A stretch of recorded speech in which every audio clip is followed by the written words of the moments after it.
आज हमारा टॉपिक उपयोगिता है। सबसे पहले हम उपयोगिता किसे कहते हैं वह जानेंगे। उपयोगिता वह शक्ति है जिसके द्वारा किसी आवश्यकता की संतुष्टि होती है। जैसे हम एक उदाहरण लेंगे, अगर हमें प्यास लगी है और पानी पीने से हमारी प्यास खत्म हो रही है, यानी कि पानी में उपयोगिता है।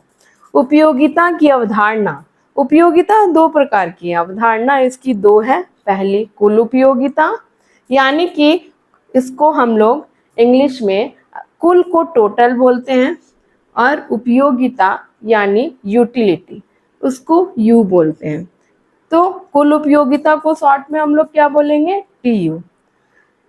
टीयू इसका एक फॉर्मूला है, समेशन एम यू। कुल उपयोगिता की परिभाषा, यदि सभी वस्तुओं के उपभोग के से प्राप्त उपयोगिता को अगर हम जोड़ देते हैं तो हमें कुल उपयोगिता की प्राप्ति होती है।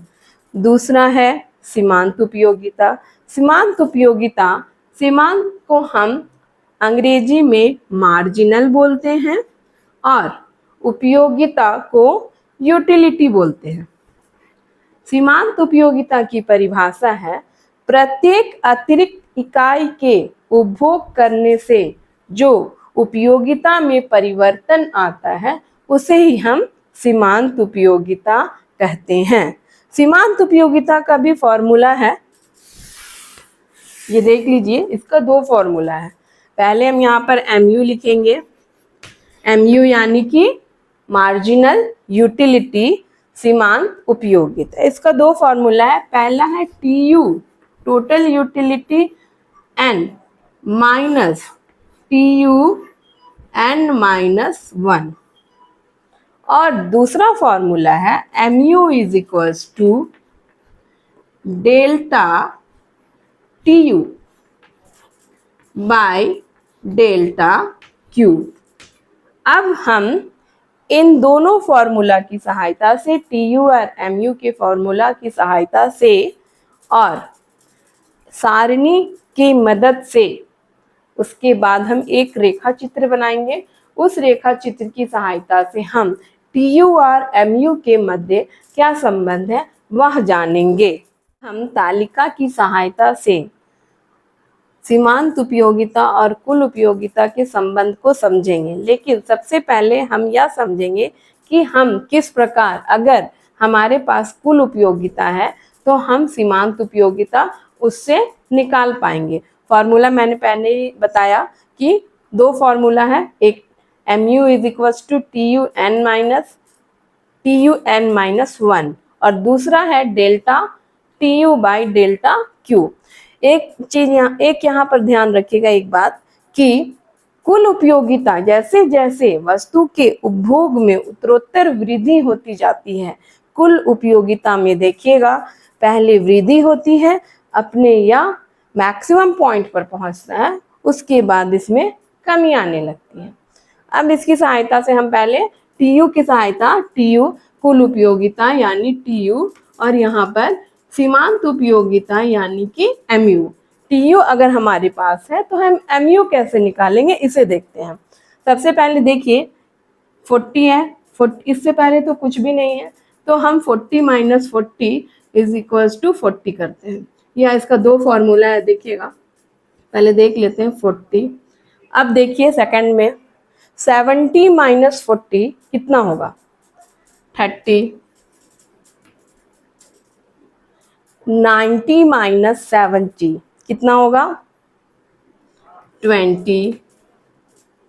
100, देख रहे हैं जैसे ऐसे इसमें हम लोग माइनस करते जा रहे हैं। इसके TUN से TUN माइनस 1, यहाँ पर TUN है 100 और TUN माइनस 1 है 90। इसके पहले TUN था 90 और TUN माइनस 1 था 70। अब 100 माइनस 90 बोलिए कितना होगा? 10। ठीक है, यहाँ पर देखिए 100 माइनस 100 दैट मीन्स 0। अब यहाँ पर जो हम लोग छठे नंबर पर जाएंगे तो देखेंगे कि अब क्या आ गया 90 माइनस 100, यानी कि यहाँ पर क्या आ जाएगा -10। ठीक है, यानी अब हम लोग समझ गए कि जब हमारे पास TU है तो इसकी सहायता से हम MU कैसे निकालते जाएंगे। अब हम देखेंगे कि अगर हमारे पास सीमांत उपयोगिता है तब हम कुल उपयोगिता कैसे निकालेंगे। फॉर्मूला हमने पहले ही देखा था, TU is equal to summation MU होता है। मैं इसे यहाँ पर रब करती हूँ और अब देखिए मेरे पास TU नहीं है, मेरे पास सिर्फ MU है। तो MU की सहायता से हम लोग TU निकालते हैं। सबसे पहले 40, तो 40 ही रहेगा, बार बार उसमें हम लोग जोड़ते जाएंगे। ठीक है, 40 यहाँ पर है 40 प्लस 30 कितना हो गया 70। अगर आपके पास, मैंने तो यहाँ पर रब कर दिया, अगर पहले से है तो आप देख सकते हैं। उसके बाद 70 प्लस 20 90, 90 प्लस 10 100, 100 प्लस 0 100, और 100 यहाँ पर -10 है तो कितना हो जाएगा 90। देख लिया, जब हमारे पास TU है, TU की सहायता से हम MU निकाल सकते हैं, और जब MU है तो MU की सहायता से हम TU निकाल सकते हैं।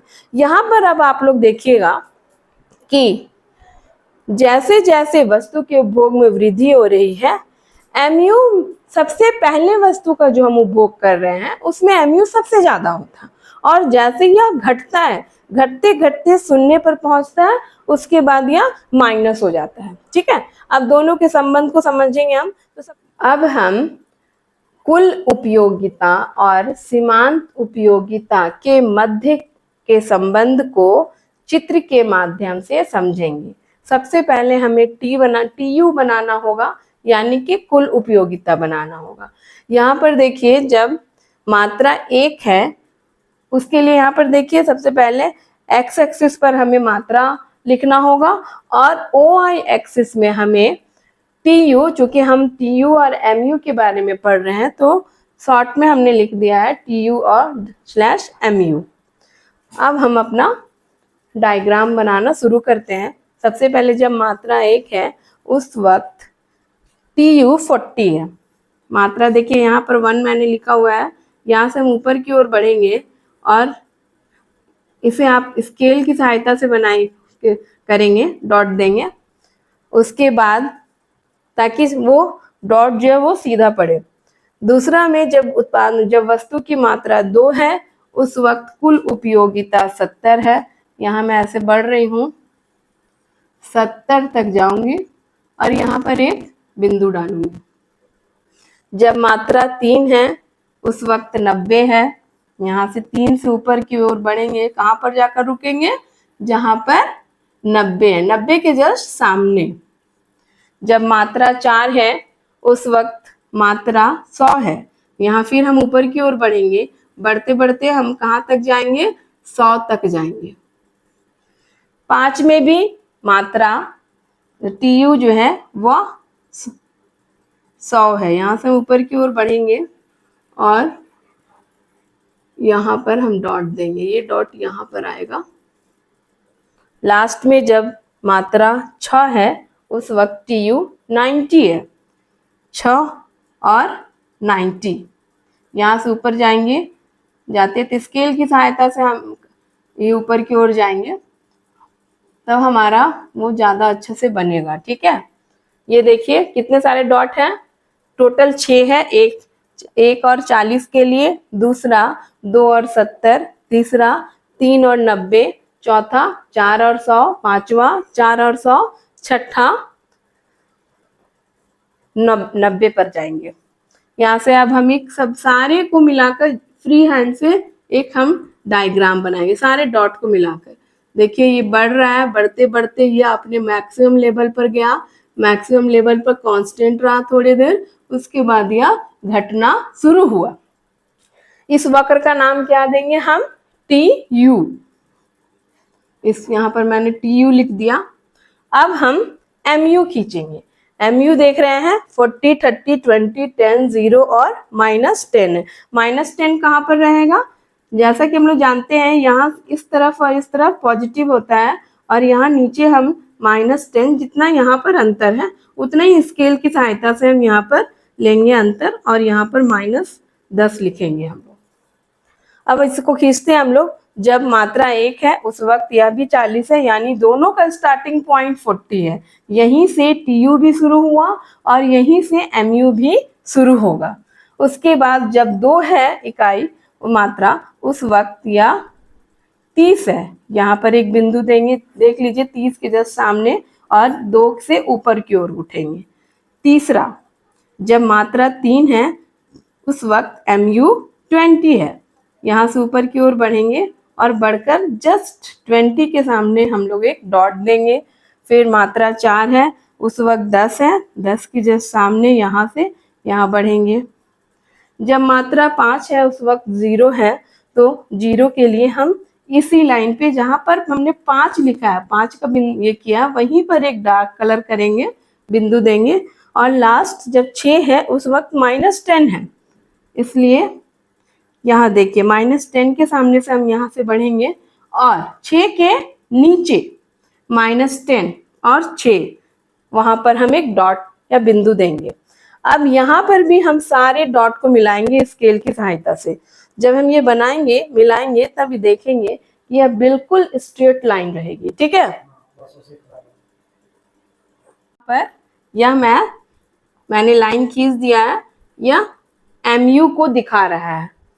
अब हमारा जो प्रश्न था कि इन दोनों के मध्य क्या संबंध है, वो हम इस तालिका से भी आसानी से समझ सकते हैं। अगर यहाँ पर देखेंगे, इसे 3 भागों में बांटा गया है। ठीक है, यहाँ पर एक लाइन खींचेंगे। देखिए, जहां तक TU बढ़ता है वहां तक MU क्या होता है? धनात्मक या पॉजिटिव होता है। ठीक है, धनात्मक मैं यहाँ लिख देती हूँ, धनात्मक हो रहा है।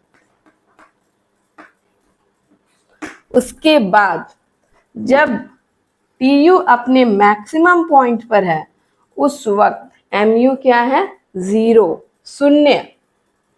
और उसके बाद जहां से TU घटना प्रारंभ होता है वहां MU ऋणात्मक हो जाता है। यानी हम इसे नेगेटिव से भी दिखा सकते हैं, इसे पॉजिटिव से। आप चाहें तो यहाँ पर लिख सकते हैं धना, यहाँ पर ऋणात्मक, यहाँ पर 0 और यहाँ पर धनात्मक। यानी 3, इनके मध्य के संबंध को हमने 3 भागों में बांटा। पहला धनात्मक, 0 और उसके बाद ऋणात्मक। अब उसे ही हम यहाँ पर ग्राफ से अच्छे से समझ सकते हैं। देखिए, 5 जहाँ पर है वहां पर यह 0 है, और उस वक्त TU क्या है? अपने मैक्सिमम पॉइंट पर है। यहाँ से हम ऊपर की ओर बढ़ते हैं, हम यहाँ पर ब्रोकन लाइन खींचेंगे।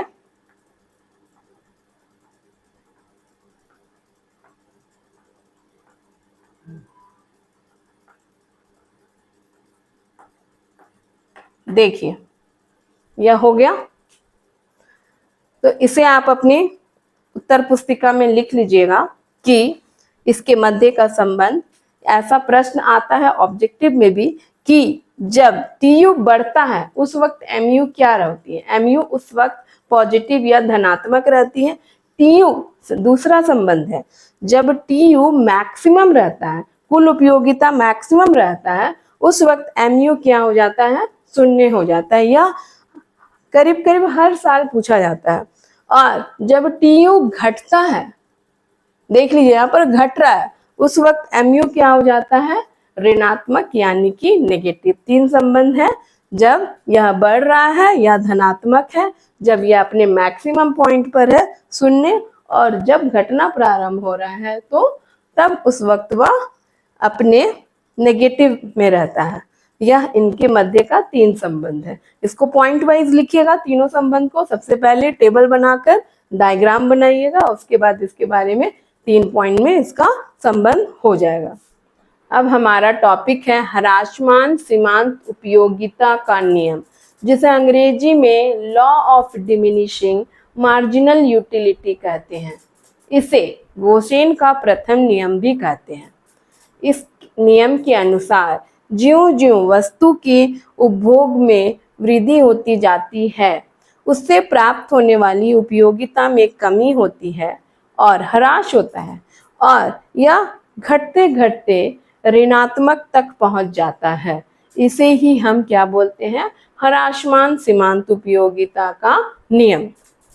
यहाँ पर हमारे पास सारणी है, सारणी में देख सकते हैं हम एक वस्तु की जो मात्रा है उसमें उत्तरोत्तर वृद्धि हुई है 1 से लेकर 6 तक, और उसके सामने हमने MU है लिखा है।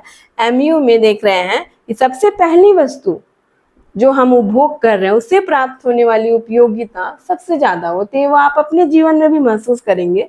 जब हमें कोई चीज मिलता है, हम खाने का ही कोई सामान लेकर बात करते हैं, जब तक कि हमारी इच्छा होती है कि हमें कुछ खाना है या कुछ चाहिए है, और उस समय अगर वो हमें वस्तु मिलती है तो हमें बहुत ज़्यादा खुशी होती है। उस खुशी का कोई, हम उसे नाप नहीं सकते हैं, उसे माप नहीं सकते, वो एक मनोवैज्ञानिक धारणा है। तो उस समय जो प्राप्त होती है हमें उपयोगिता सीमांत वो मैक्सिमम होती है। उसके बाद जैसे जैसे हम उस वस्तु का उपभोग बढ़ाते जाते हैं, उसमें हमारी रुचि कम होती जाती है। वो कम होते होते एक समय ऐसा आता है कि हम वह वस्तु किसी और को देना पसंद करते हैं, यानी कि वह ऋणात्मक हो जाता है धनात्मक से। तो इसे हम अपने जीवन से भी अच्छे से समझ सकते हैं कि सबसे पहले जब भी किसी वस्तु का उपभोग करेंगे उसमें हमें असीम सुख की प्राप्ति होगी, हमें बहुत ज़्यादा उपयोगिता मिलेगी। इसको अब हम इसकी सहायता से वक्र बनाएंगे, जो मैंने पहले भी बताया है। वक्र वैसे ही बनेगा बिल्कुल। 1 के सामने सबसे पहले यहाँ पर 40 रहेगा, 2 के सामने हम 30 पर डॉट डालेंगे, 3 के सामने 20 पर डालेंगे,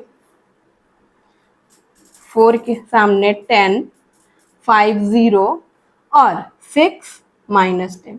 इन सारे बिंदुओं को अगर हम मिलाते हैं तो देखिए हमारा MU बनकर तैयार हो जाता है, और यह MU बिल्कुल ही सीधी रेखा होती है। MU बनकर तैयार हो गया है और यह बिल्कुल ही स्ट्रेट लाइन है।